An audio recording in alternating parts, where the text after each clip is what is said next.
గుడివాడ నియోజకవర్గం రాష్ట్రంలోని అన్ని నియోజకవర్గాల్లోకెల్లా ప్రత్యేకమైనది. ఇక్కడి నుండే మహాయుగ పురుషుడు ఎన్టీఆర్ ఎమ్మెల్యేగా ఎన్నికై ఉమ్మడి ఆంధ్రప్రదేశ్ రాష్ట్రానికి ముఖ్యమంత్రిగా ప్రమాణ స్వీకారం చేసి 1983లో ఓ ప్రపంచనాన్ని సృష్టించారు. అటువంటి నియోజకవర్గం ఇప్పుడెలా ఉంది? ఇక్కడి నుండి 3 సార్లు ఎమ్మెల్యేగా ఎన్నికైన కొడాలి నాని నియోజకవర్గాన్ని ఎంత అభివృద్ధి చేశారు?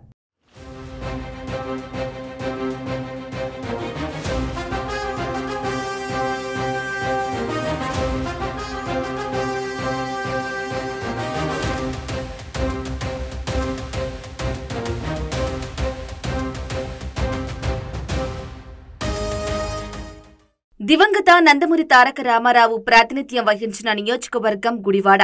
విదర్భపురిగా అనేక దేవాలయాలతో గుడుల వాడక ప్రసిద్ధికెక్కిన ఘన చరిత్ర గుడివాడాది. వర్తక వాణిజ్యాలతో పాటు విద్య, వైద్య, రాజకీయ రంగాల ప్రముఖులకు ఈ గడ్డకు పెట్టింది పేరు. 1983లో తెలుగుదేశం వ్యవస్థాపక అధ్యక్షుడు ఎన్టీఆర్ గుడివాడ శాసన సభ్యుడిగా ఎన్నికై రాష్ట్ర ముఖ్యమంత్రిగా పనిచేశారు. ఎన్టీఆర్ స్వస్థలం నిమ్మకూరు కూడా ఒకప్పటి గుడివాడ నియోజకవర్గంలోనే ఉండేది. సొంత ఊరిపై మమకారంతో ఆయన తన రాజకీయ అరంగేట్రానికి గుడివాడ అసెంబ్లీ నియోజకవర్గాన్నే కార్యశాలగా ఎంచుకున్నారు. 1985లోనూ ఎన్టీఆర్ గుడివాడ నుంచి ఎమ్మెల్యేగా గెలుపొందారు. ఆయన హయాంలో గుడివాడ రూపురేఖలు మారాయి. అందమైన రహదారులతో పాటు క్రీడాప్రియుల కోసం ఎన్టీఆర్ స్టేడియంను నిర్మించారు.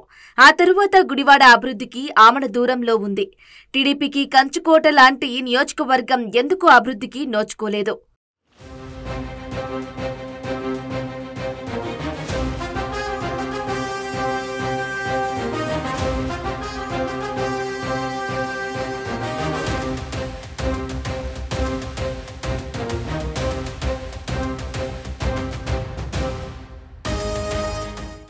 ఎన్టీఆర్ కి వీరాభిమానిగా, నందమూరి హరికృష్ణకి శిష్యుడిగా, జూనియర్ ఎన్టీఆర్ కి తమ్ముడి పాత్రలు పోషించి 2004లో టీడీపీ నుంచి గుడివాడ అసెంబ్లీ సీటు తెచ్చుకున్నారు కొడాలి నాని.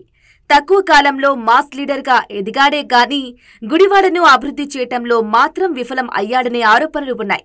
ఈ నియోజకవర్గం నుండి కొడాలి నాని 2004 నుండి 2019 వరకు 4 సార్లు గెలిచాడు. కానీ ఎన్నిసార్లు గెలిచినా గుడివాడ అభివృద్ధికి నోచుకోలేదని స్థానిక ప్రజలు ఆగ్రహం వ్యక్తం చేస్తుంటారు. కొడాలి నాని 2009 తరువాత వైఎస్ఆర్సీపీ గూటికి చేరారు. అప్పటి నుంచి రాజకీయ భిక్ష పెట్టిన తెలుగుదేశంపైనే ఇష్టారీతిన తెగబడ్డారు, నోరు పారేసుకున్నారు. బూతులతో, జుగుప్సకరమైన భాషతో రెచ్చిపోయారు. ఆఖరికి చంద్రబాబు, లోకేష్ తో పాటు వారి కుటుంబ సభ్యులపైన అత్యంత జుగుప్సకరంగా వ్యక్తిగత దాడికి దిగారు. ఎంతగా అంటే 2 తెలుగు రాష్ట్రాల ప్రజలు కొడాలి అంటేనే అసహించుకునేంతగా రెచ్చిపోయారు.